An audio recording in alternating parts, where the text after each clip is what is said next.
한 번쯤은 점토를 가지고 찰흙으로 작품을 만들어 보신 분들도 여기 있으실 것이고, 또 TV를 보시면 도기를 만드는 사람이 흙에 물을 지디겨서 진흙으로 토기를 빚는 장면을 보신 적이 있으실 것입니다. 토기장인은 진흙을 가지고 자기가 원하는 모양대로, 자기가 원하는 용도대로 그릇을 빚어 만듭니다.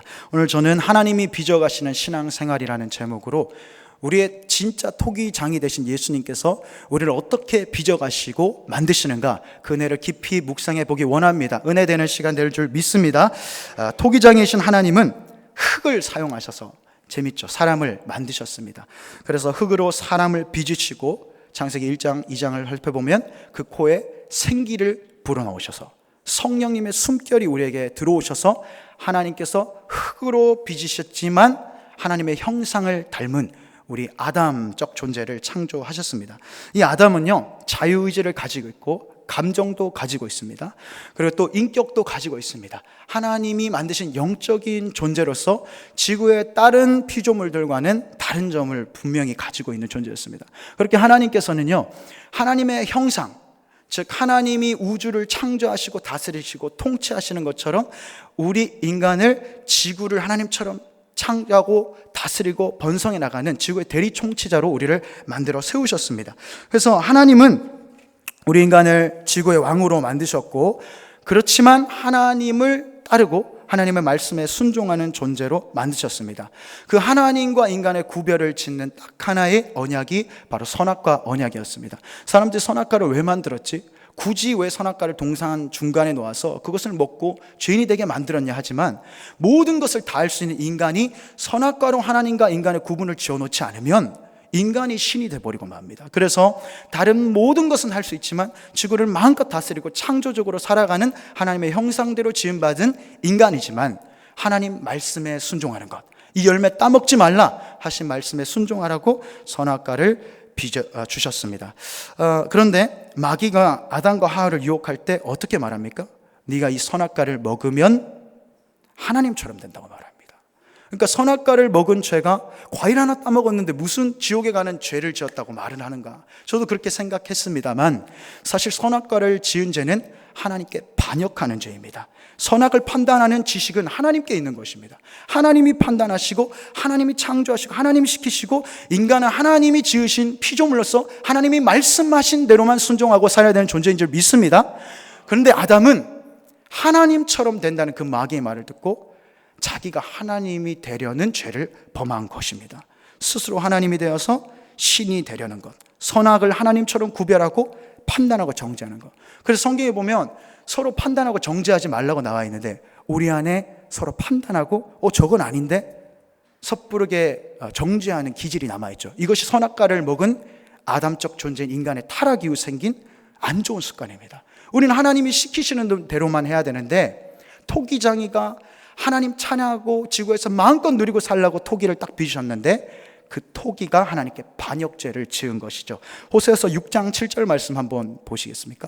호세아서 6장 7절을 보면 하나님께서 그들은 아담처럼 언약을 어기고 거기에서 나를 반역하였느니라 이렇게 말했습니다. 아담이 선악과를 따먹은 것이 하나님에 대한 반역이었다는 것이죠. 그래서 선악과를 따먹은 것이 별거 아닌 것 같고, 하나님께서 지으신 토기인 인간이 토기장이가 하지 말라는 명령 하나 지키지 않은 거 별거 아닌 것 같지만, 이 별거 아닌 죄로 인해서 온 세상에 사망이 들어왔습니다. 로마서 5장 12절 우리가 잘 아는 말씀에는 이렇게 되어 있죠. 그러므로 한 사람으로 말미암아 죄가 세상에 들어오고 죄로 말미암아 사망이 들어왔나니, 이와 같이 모든 사람이 죄를 지었으므로 사망이 모든 사람에게 이르렀느니라. 아멘. 그래서요, 아담적 존재인 모든 사람들은 태어날 때부터 죄인이고, 하나님처럼 되려고 하는 습성, 하나님 없이 살려고 하는 죄된 습성을 가지고 태어났고, 실제로도 죄를 지어서 모두가 극도의 방탕으로 다름질하는 망가져버린 토기가 되고 말았습니다. 창세기 6장 3절부터 보시면 노아의 홍수가 있기 전에 이렇게 하나님의 영이 떠나버린, 그저 흙덩어리가 되어버린 인간이 어떻게 살아가는지 너무 적나라하게 잘 나와 있는데요, 한번 같이 읽어보겠습니다. 시작. 여호와께서 이르시되 나의 영이 영원히 사람과 함께하지 아니하리니 이는 그들이 육신이 됨이라. 여호와께서 사람의 죄악이 세상에 가득함과 그의 마음으로 생각하는 모든 계획이 항상 악할 뿐임을 보시고 땅 위에 사람 지으셨음을 한탄하사 마음에 근심하시고 이르시되 내가 창조한 사람을 내가 지면에서 쓸어버리되 사람으로부터 가축과 기는 것과 공중의 새까지 그리하니니 이는 내가 그것들을 지었음을 한탄함이니라. 아멘. 토기장이신 하나님께서 직접 흙으로 빚으시고 숨결을 불어넣으셔서 생명이 되게 하신 우리가 성경에 보면 생혼이 되었다, living soul 이렇게 나와 있습니다. 살아있는 영혼이 된 우리가 하나님의 영이 우리의 죄로 말미암아 떠나버리는 비극적인 일을 가지게 되는 것입니다. 하나님의 숨결을 불어넣어서 특별했던 흙덩어리였는데 그 영이 떠나버리니까 그저 말 그대로 흙덩어리가 되어버린 것입니다. 그래서 창세기 6장 3절에서도 그들이 육신이 되었다고 말했습니다. 동물적 존재가 되었다는 것이죠. 그래서 사람 보고 짐승만도 못한 놈 이렇게 하는 사람이 있는데 사실 원래는 짐승과 비교할 수 없는 우리였지만 실제로 짐승만도 못한 일을 행하고 사는 흙덩어리 같은 인생을 살고 있는 사람들이 지금도 이 땅에 엄청나게 많이 존재하고 있다는 것이죠. 그리고 하나님께서는 아담에게 뭐라고 말씀하십니까? 원래 불멸의 존재였던 아담에게 너는 흙이니 흙으로 돌아갈지니라 이렇게 말씀하십니다. 그래서 우리가 사망이라는 저주를 받게 되었습니다. 오늘 본문 말씀 2장 1절을 함께 보겠습니다. 이렇게 하나님께서 토기를 빚으시고 영원히 살 수 있는 놀라운 존재를 만들었던 우리가 그 토기를 깨뜨리면서 어떻게 되었습니까? 우리는 허물과 죄로 죽었다고 성경은 선언합니다. 그는 허물과 죄로 죽었던 너희를 다시 살리셨느냐 이렇게 되어 있는데, 허물과 죄로 죽었다는 말은 우리가 하나님의 올바른 길에서 완전 벗어났다는 것입니다. 모르고 지었던 알고 지었던 성경의 죄라고 하는 것들을 한번 다 일일이 찾아서 우리 삶과 한번 비교해 보십시오. 그러면 우리는 완전한 죄인이라는 것을 깨달아 알 수밖에 없습니다. 모르든 알든 우리는 하나님의 생명에서 완전히 떠난 흙덩어리인 인간이 되어버렸다는 것이죠. 성경 요한복음에 보면 영생은 우리를 만드신 하나님과 그 아들 예수 그리스도를 아는 것이라고 말했습니다. 아멘. 영생은요, 하나님을 아는 것입니다. 영원한 생명은 하나님이 가지고 계시고 그분을 알고 그분과 함께 동행함이 영생입니다. 그런데 하나님과 분리된 것은 영원한 죽음뿐입니다.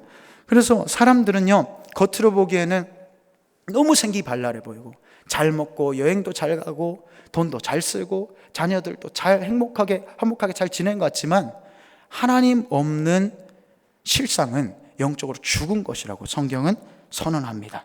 예수를 보는 영광의 눈이 닫혀버리고 성령의 음성이 무엇인지 전혀 알지 못하고 하나님을 아빠 아버지라고 우리처럼 부르지도 못하고 시체 같은 영혼을 가지고 있는 것, 그것이 예수를 믿지 않는 영혼의 실상이라는 것입니다. 에베소서 2장 2절 말씀 함께 보겠습니다. 에베소서 2장 2절 말씀을 함께 한번 읽어보겠습니다. 시작. 그때 너희는 그 가운데서 행하여 이 세상 풍조를 따르고 공중의 권세 잡은 자를 따랐으니 곧 지금 불순종의 아들들 가운데서 역사하는 영이라. 너희는 그때 그 가운데서 행하여 라고 말했습니다. 허물과 죄로 죽은 영적 죽음의 상태에서 행하는 것, 그것이 죄인된 인간의 모습이라고 성경은 말하는데요. 세상에는 여러 가지 물리 법칙들이 있습니다. 대표적으로 우리가 잘 아는 법칙이 만류인력의 법칙이죠. 1687년에 아이작 뉴턴이 사과가 떨어지는 것을 보고 모든 물체가 위에서 땅으로 떨어지네, 모든 질량이 있는 물체들은 서로 중력으로 끌어당기고 있구나, 이것을 발견한 것이 만류인력의 법칙입니다. 그런데 영적 세계에도 법칙이 있습니다. 그것은 죄의 법칙입니다. 여러분, 신학적으로 이것을 전적 부패, 전적 타락, 노예의지라고 말하는데, 우리가 원튼 원치 않든 죄된 인간은 내가 죄를 짓는 것 같지만 사실 그 죄가 나를 끌고 가고 있습니다. 성경은 그것을 계속해서 증언하고 있습니다. 사과가 공중에서 놓으면 떨어지듯이 인간은 죄의 법칙을 따라서 살아가고 있다는 것입니다. 인간이 짓는 모든 죄의 배후에는 오늘 말씀 본문을 보니까 세상과 공중권세 잡은 영과 우리 육신의 욕심이 있습니다.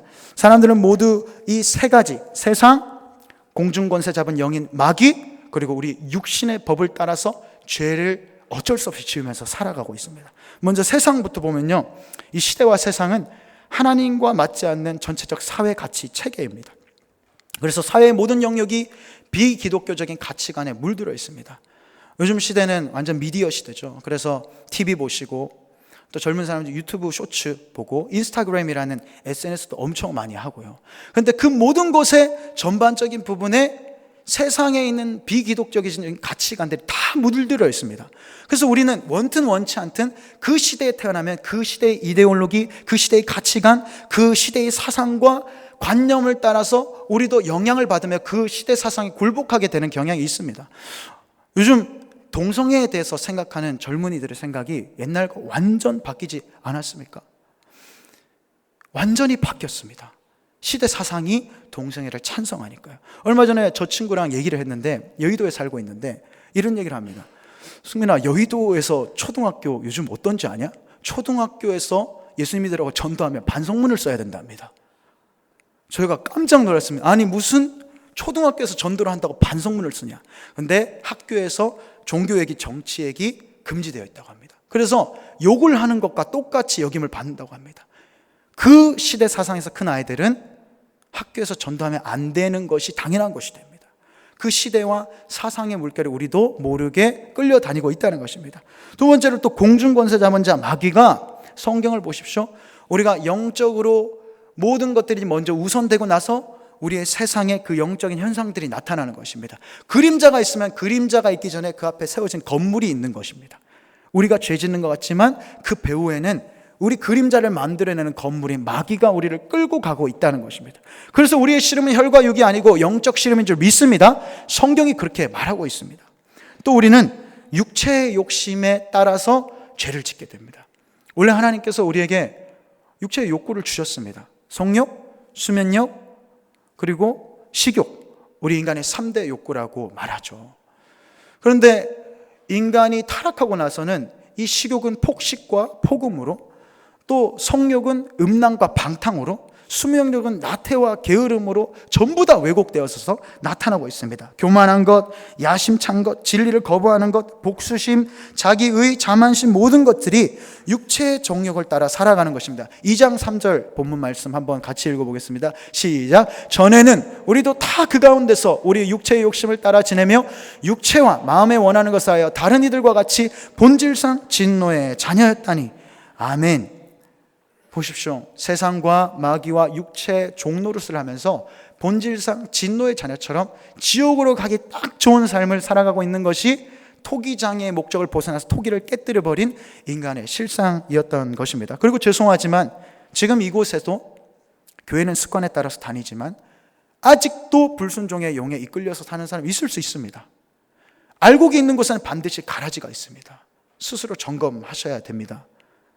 하나님의 말씀대로 살지 못하는데 내가 하나님 말씀대로 살고 있다고 착각하는 사람이 있을 수도 있습니다. 그리고 그런 사람이라면 지금 제가 하는 얘기를 들으면 굉장히 기분 나쁠 수 있습니다. 여러분, 지금도 불순종의 자녀로 살고 있다면 회개하면 되는 줄 믿습니다. 돌아서면 되는 줄 믿습니다. 그렇지만 자연체인 인간은 이런 비극적인 삶을 살고 있다는 것입니다. 보십시오. 하나님께서 흙으로 사람을 빚으셨는데 우리가 터져버린 토기가 되었다는 것을 얘기하기 위해서 지금까지 앞선 본문 말씀들을 살펴보았습니다. 이제 하나님은 터진 그릇을 버려버릴 수도 있습니다. 깨뜨리고 새로 만들 수도 있습니다. 예레미야서 18장을 보면 하나님께서 이렇게 말씀하세요. 이 토기가 터져버렸는데 나는 새로 만들 수도 있지 않냐?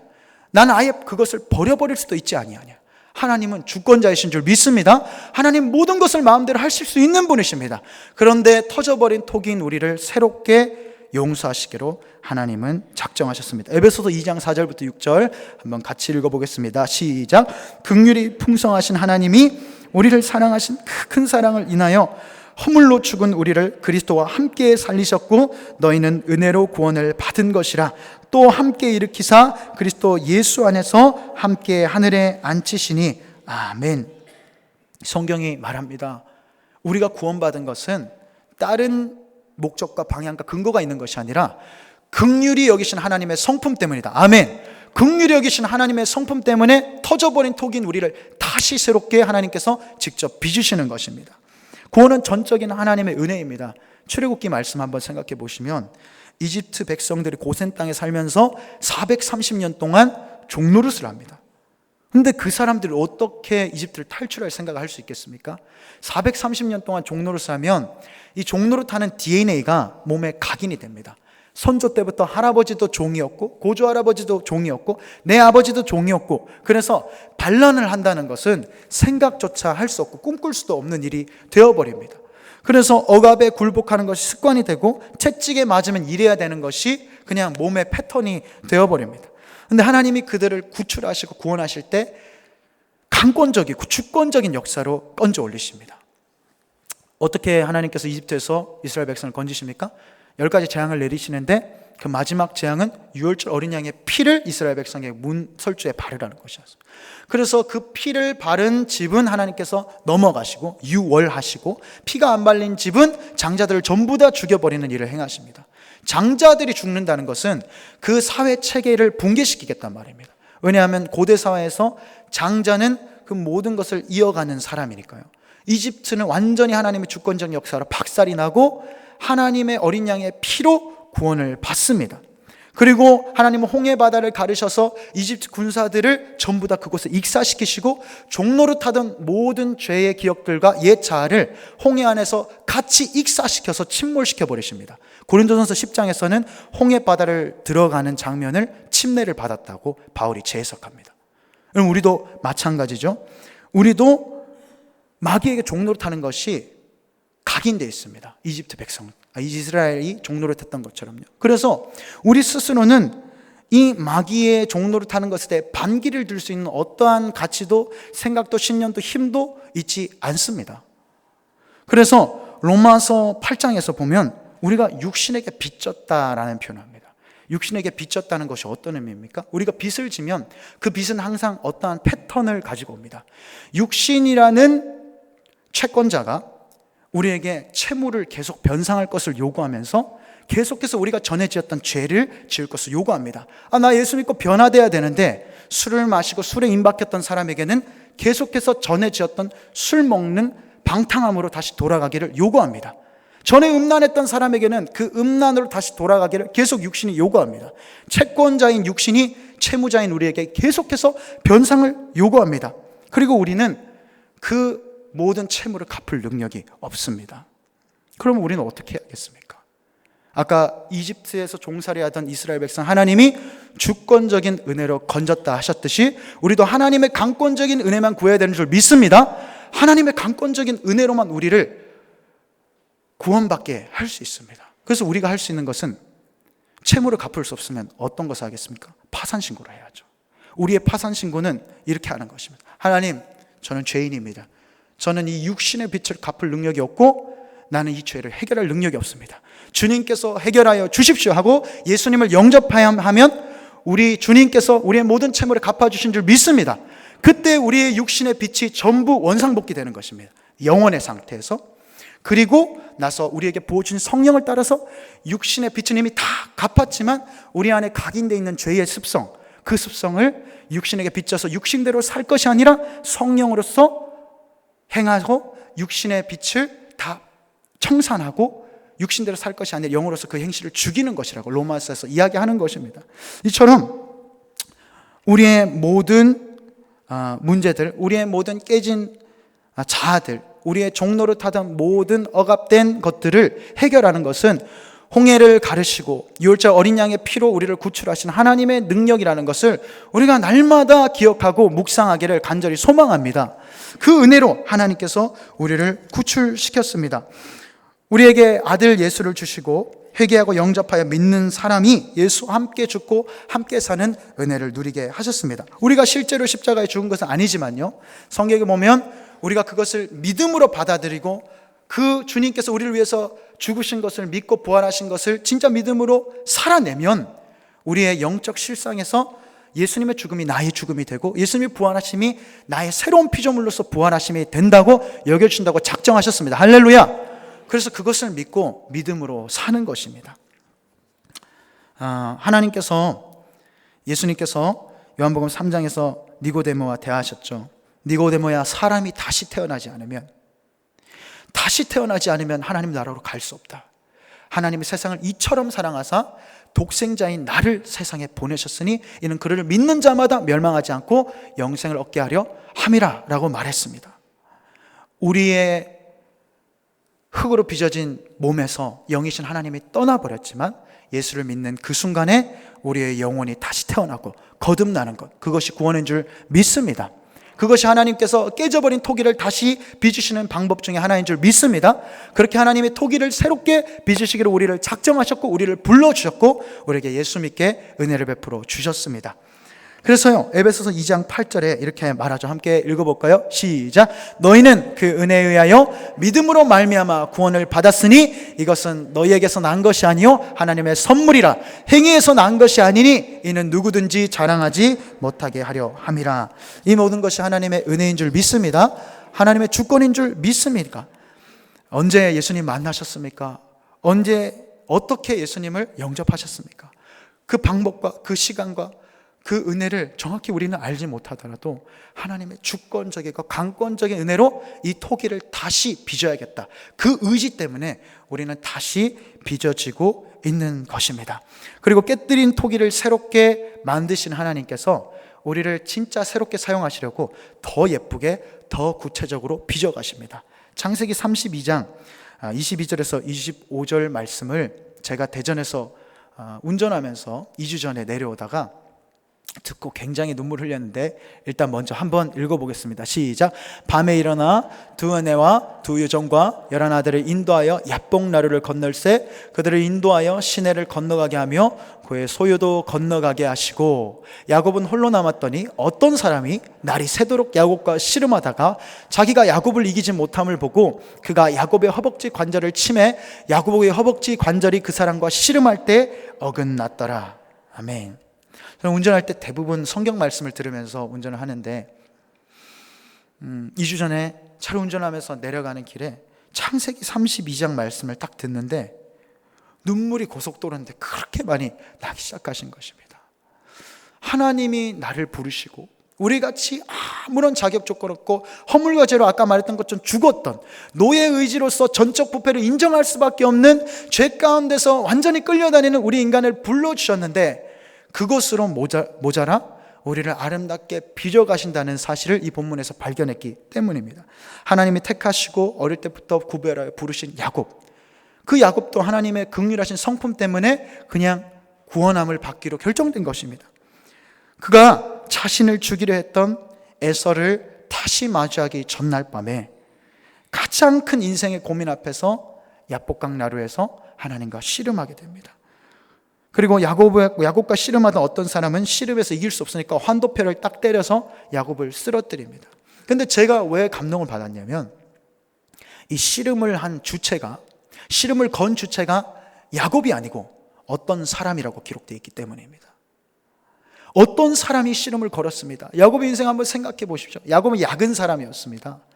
장자의 명분을 자기가 팥죽으로 살 만큼 정말로 약은 사람이었습니다. 근데 하나님께서 그를 긍휼히 여기시고 택하시고 구원하기로 결정하시고 그를 빚어가기로 작정하시니까 라반을 만나게 하셔서 14년 동안 갖은 고생을 하게 하시고 그의 인격을 다듬으시고 또 에서라는 그 들사람 형에게 쫓겨서 죽음의 위협 앞에서 신음하게 하시고 그래서 베델에서 야곱을 만나주시고 그 어려운 순간순간마다 하나님을 붙잡을 수밖에 없도록 하나님께서 야곱을 인도하셨습니다. 그리고 인생의 가장 큰 씨름인 그 에서를 만나기 직전 밤날에 하나님께서 또다시 씨름을 거시는 것입니다.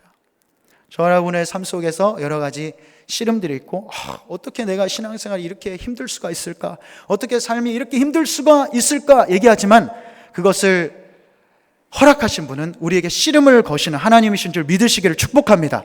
우리가 씨름하는 것 같고 하나님께 우리가 매달리는 것 같고 내가 신앙생활하는 줄 알았는데 그 씨름을 허락하시고 그 씨름을 건 주체가 하나님이셨다는 것입니다. 왜요? 우리의 삶을 빚어가시려고 토기를 아름답고 구체적으로 깎고 다듬어서 하나님 용도대로 쓰시기 위해서 우리를 빚어가시는 것입니다. 그래서 야곱은 그 야복강 나루에서 하나님과 씨름하고 결국 환도뼈를 쳐서 주저앉은 그곳에서 자기를 내려놓고 그 이름을 이스라엘이라고 하나님께서 바꿔주십니다. 하나님께서 야곱이란 약은 사람을 부르시고 택하시고 그분을 깎고 빚으셔서 이스라엘이라는 사람으로 만들어 가시기로 작정하신 것입니다. 오늘 하나님께서 우리도 빚어가고 계신 줄 믿습니다. 우리도 아름다운 토기로 사용하고 가신 줄 믿습니다. 허물과 죄로 죽었던 인생을 긍휼이 풍성하신 하나님의 사랑을 인하여 그리스도 예수와 함께 다시 살리시고. 여러분 어떻습니까? 어떻게 신앙생활 하셨습니까? 괴로움과 씨름 없는 사람이 어디 있겠습니까? 많은 예수님께서 그 각 사람에게 걸어오시는 씨름을 통해서 각 사람을 하나님 뜻대로 드라마 같은 인생으로 빚어가시는 줄 믿습니다. 요한복음 1장 9절에서는요, 참빛 곧 세상에 와서 각 사람에게 비추는 빛이 있었나니 이렇게 말합니다. 하나님께서 우리를 만나주시는 것은 뭉뚱거려서 그냥 단체로 이렇게 만나주시는 거 아닙니다. 각 사람에게 비추는 빛인 줄 믿습니다. 각 사람 한 명 한 명을 기억하시고 그의 인생을 빚어가시고 그 인생의 씨름을 거시고 그 씨름을 통해 하나님께 굴복하고 순복하고 다시 아름다운 토기로 빚어지기를 원하시는 주님께서 오늘도 우리를 빚어가고 세심하게 기억하시는 것입니다. 로마서 8장 28절 30절 우리가 잘 아는 말씀 한번 읽어보겠습니다. 시작. 우리가 알거니와 하나님을 사랑하는 자 곧 그의 뜻대로 부르심을 입은 자들에게는 모든 것이 합력하여 선을 이루느니라. 하나님이 미리 하신 자들을 또한 그 아들의 형상을 본받게 하기 위하여 미리 정하셨으니 이는 그로 많은 형제들 중에서 맏아들이 되게 하려 하심이니라. 또 미리 정하신 그들을 또한 부르시고 부르신 그들을 또한 의롭다 하시고 의롭다 하신 그들을 또한 영화롭게 하셨느니라. 아멘. 그래서 저도 보이지 않지만요, 하나도 들리지 않지만 아브라함이 말씀을 듣고 그 말씀을 쫓아서 그냥 모든 것을 버리고 하나님을 찾았듯이, 예수님의 제자들이 그물과 배를 버려버리고 하나님을 쫓아갔듯이, 하나님께서 말씀하셨듯이 쟁기를 쥐고 뒤를 돌아보는 사람은 하나님 나라에 합당하지 않다 하셨습니다. 우리도 하나님의 섭리 가운데서 주님이 부르신 자에게 협력하여 선을 이루시는 것을 믿고 모든 것을 버려두고 예수님께 인생을 걸 수 있는 우리 모두가 되기를 간절히 소망합니다. 그분이 책임지고 빚으시고 협력하여 선을 이루시는 것입니다. 그래서 신앙생활의 동력과 근거는 내가 열심히 신앙생활하는 것, 내가 잘하는 것에 있는 것이 아니라 나를 붙들고 빚으시는 하나님, 나를 책임지시고 끌고 가실 하나님, 그 하나님을 믿는 것이 구원의 확신인 줄 믿습니다. 그리고 그 구원의 확신을 하나님께 두고 하나님께 소망을 뒀을 때 우리는 절대 흔들리지 않은 줄 믿습니다. 흔들릴 수가 없습니다. 이제 마무리하겠습니다. 그 큰 사랑으로 빚어져가는 우리는 어떻게 살아야 됩니까? 오늘 본문 말씀 2장 9절을 함께 읽어보겠습니다. 시작. 행위에서 난 것이 아니니 이는 누구든지 자랑하지 못하게 함이라. 오늘 바울이요, 에베소서 2장 1절부터 8절까지를 이야기하면서 믿음은 하나님의 주권적인 은혜로부터 시작된 것이다, 긍휼하신 하나님의 성품 때문에 이루어진 것이다. 로마서 9장에도 우리가 구원받은 것, 하나님께서 긍휼히 여길 자를 긍휼히 여기고 불쌍히 여길 자를 불쌍히 여기고 은혜 베풀 자에게 은혜를 베푸시다는 하나님의 공의의 긍휼의 성품 때문에 구원받는다는 사실을 바울은 계속해서 강조합니다. 그렇기 때문에 오늘 말씀처럼 우리는 첫 번째로 자랑하지 않아야 되는 줄 믿습니다. 교회에서 열심히 신앙생활 하는데 내가 너무 잘해서, 내가 너무 하나님과 씨름을 잘해서, 근데 그 씨름을 건 주체가 하나님이시고 그 믿음을 빚어간 주체가 하나님이심을 우리는 기억한다면 자랑할 수가 없습니다.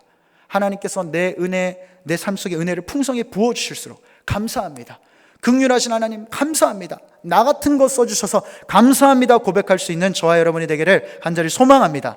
두 번째로요, 우리는 선한 일을 행하는 일에 자라가야 됩니다. 에베소서 2장 10절 함께 읽어보겠습니다. 시작. 우리는 그가 만드신 바라 그리스도 예수 안에서 선한 일을 위하여 지으심을 받은 자니 이 일은 하나님이 전에 예비하사 우리로 그 가운데서 행하게 하려 하심이라. 바울의 서신서를 한번 잘 읽어보시면, 제가 다 읽어봐도 하나님이 우리를 부르셨다, 그리고 하나님이 부르셨으니 그 부르심에 합당하게 살아라, 하나님이 우리를 거룩하게 하시려고, 선한 일을 행하게 하시려고, 전도하게 하시려고, 할렐루야, 또 하나님 은혜에 감사하고 찬양하게 하시려고 우리를 부르셨으니 그렇게 살아라가 바울의 모든 편지의 최종적인 결론이고 귀결입니다. 갈라디아서도 한번 생각해 보십시오. 성령으로 심어라. 성령으로 심는 사람은 기쁨으로 단을 거둘 것이다. 그것이 갈라디아서의 마지막 결론입니다. 바울은 예수님이 우리를 불러주신 이유가 우리가 자랑하지 않고 하나님의 선한 일을 행하기 위해 부르셨다고 말합니다. 여러분, 우리는 반드시 성령의 인도를 받고 선한 일을 행하면서 자랑하지 않고 기쁨으로 살아가야 되는 줄 믿습니다. 반드시 좁은 길로 들어가고 하나님께 주여 주여 말하는 자만이 아니라 진짜 믿었다면 그 믿음을 열매로 증명해내는 사람이 되어야 될 것입니다. 에베소서 4장 5장 제가 올려놓은 말씀 한번 마지막으로 읽어보겠습니다. 시작. 그러므로 주 안에서 갇힌 내가 너희를 권하노니 너희가 부르심을 받은 일에 합당하게 행하여.